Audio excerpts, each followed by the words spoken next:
Thoughts with William Clarks, where we keep conversations real. And on studio today, joining me is Roy Kevin. And of course, in our previous conversations, we're talking about factors that lead to a breakup in a relationship. And so today, we're just talking about something different, and that is submission in a relationship. So, Roy, I want you to tell us, what is this whole submission thing when it comes to relationship? Like, how do you understand it? Well, first and foremost, it's a pleasure to be on your channel.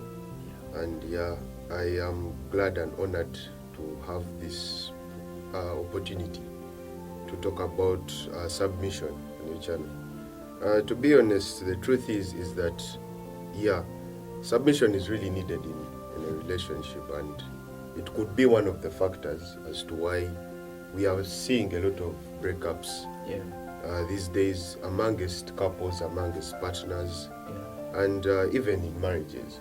Because one thing that people always have at the back of their mind is that they go into relationships with expectations.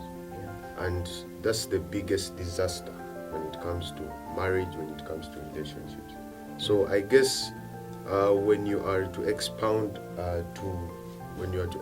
about submission, you have to look at expectations. Everyone has different expectations. Just like the way you wake up from your bed and you leave your bed and you expect to get money at the end of the day. Sure. It's the same thing that happens with a relationship. And when you look at the key factors when it comes to a relationship, it needs time and attention. And in this generation and era that we have, those are two critical things. There are two core values in a relationship. So I guess, that's it. Still on submission.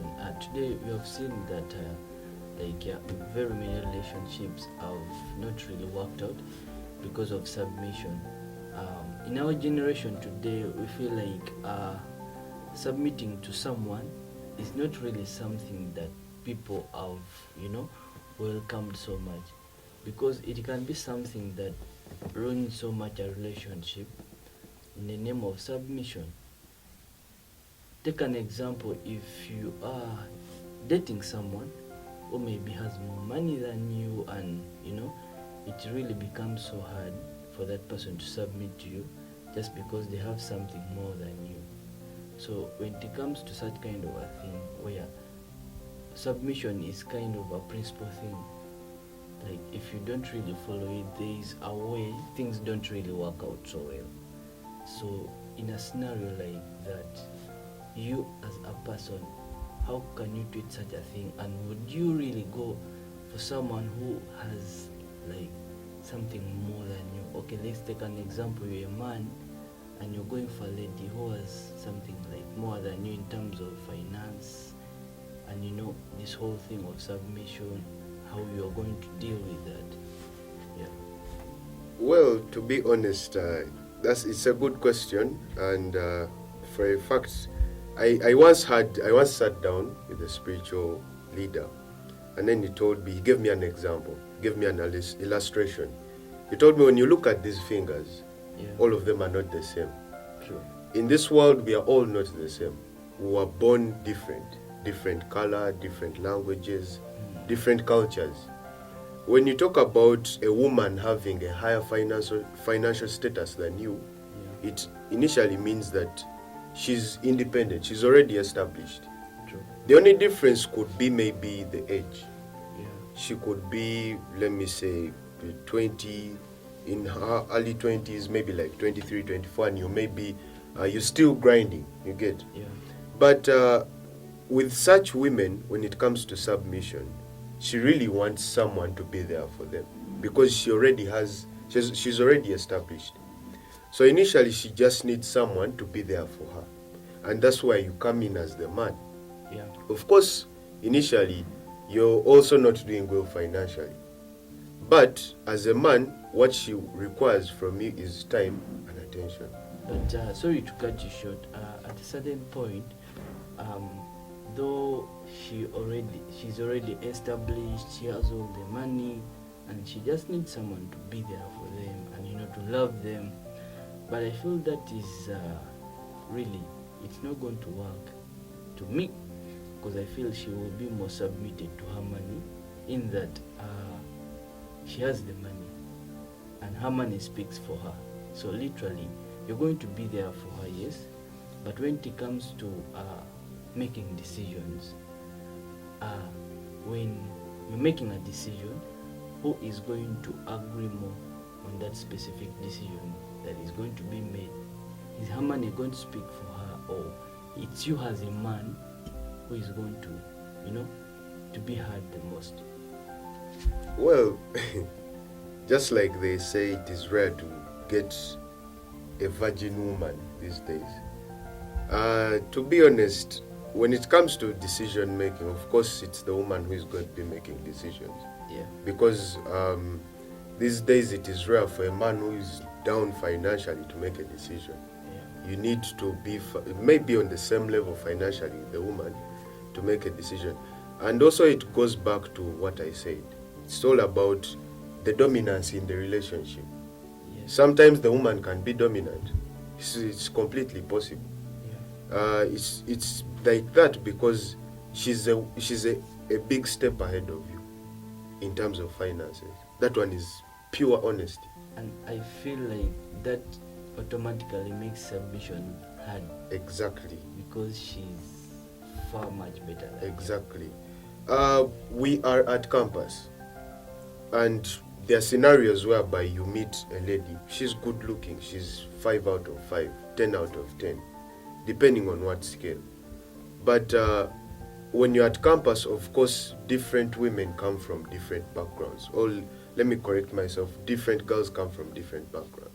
Yeah. So initially, you meet a girl who is financially stable, some are struggling. Yeah. So this is where dominance comes into relationships.